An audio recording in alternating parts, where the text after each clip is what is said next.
What if you listen and watch this video and then see the results straight away? Because what I've got to say could potentially change the way other people see you. Interested? Let's get to it. Because this video potentially going to make you more attractive instantly. How? Let me show you. And my name is Michael, you know that, and this is my channel. You also know that we've got 160 videos plus. I'm sure you're going to find something suitable for you if you want to be smarter, look smarter, and just be a more rounded gentleman. Let's talk about being more attractive right now, right here. Go. First and foremost, flaking out on your plans. This is my sort of the favorites out of all, or least favorite. Honestly, people who change their plans without sort of consulting with anyone else are the worst. Like, you've got an appointment with someone and all of a sudden they saying, sorry, I can't make it, I'm busy, or whatever else. Like, they literally drop right down on my priority list. Because if you know for sure you aren't going to, peel yourself off the couch, for instance, tonight, make sure you get in touch prior, maybe an hour, 2, 3, 4 hours before your meeting starts.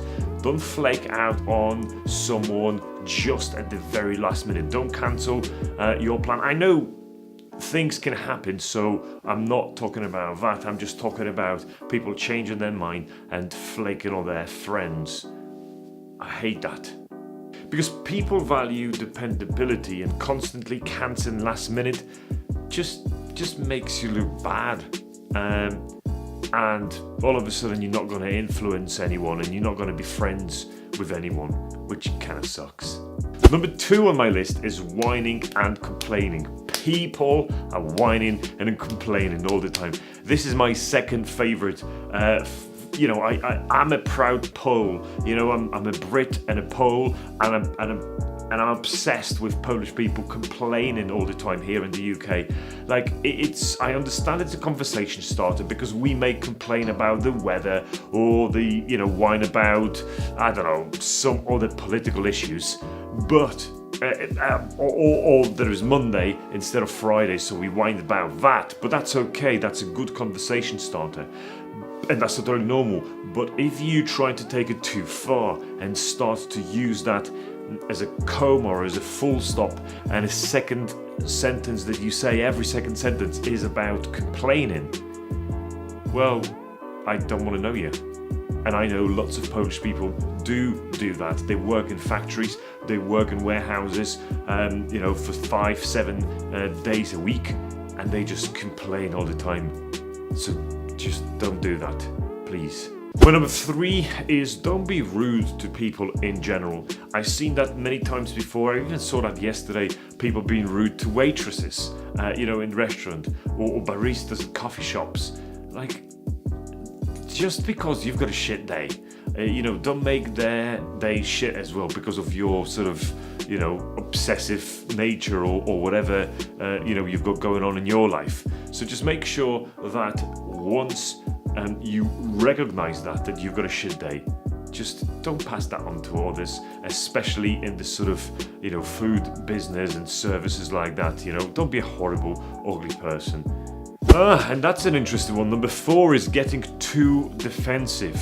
Defensive people blow up over the smallest things and turn everything into, the biggest argument ever. They also can't seem to sort of grasp and take any criticism. Constructive or not, doesn't really matter. But they kind of sort of live in that reality that it's so difficult for them to actually be able to understand other people's opinion. Because once we are in defensive or reactive mode, we can't take in new information. Don't forget about that and recognize that in yourself. Because I sometimes get defensive, and you have to recognize that's what's happening. Stop yourself in your mind and listen to other people.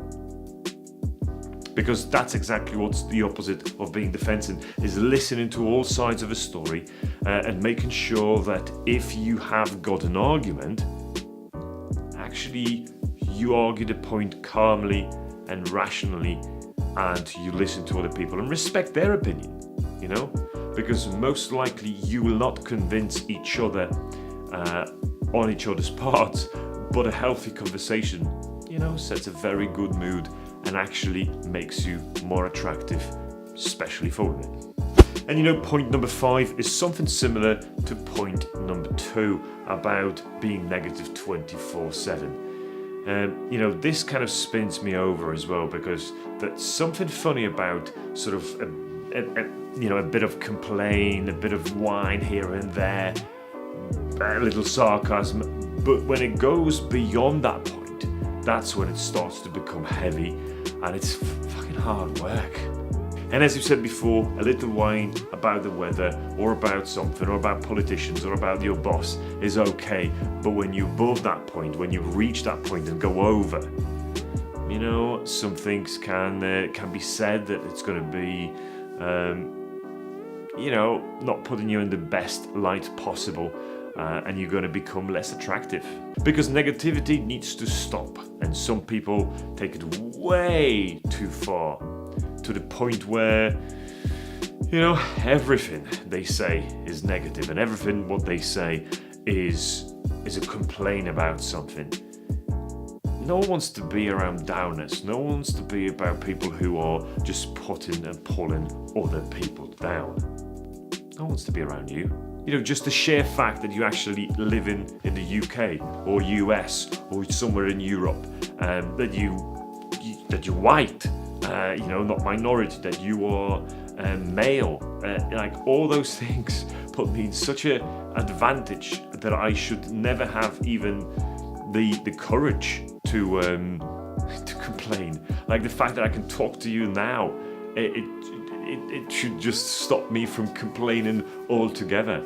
Like, I've got no right to complain. I've got no right to be defensive. I've got no right to sort of insult anyone, because I have to understand that there is lots more people out there who haven't got as much as I have, and who have not been as lucky as I am. You have to recognize that. Please, dudes and gals, recognize that. So what's your opinion about those 5 things that, in my opinion, makes you less attractive as a person? I've been talking to some people about that in the recent days, and I thought it's going to be a perfect example for us to actually talk about it here in public on our YouTube channel, to sort of start that conversation about negativity and about things that really people don't find attractive, but we keep doing them for whatever reason. Let me know what I've missed from this list in the comments below. Until next time, stay stylish. Ciao.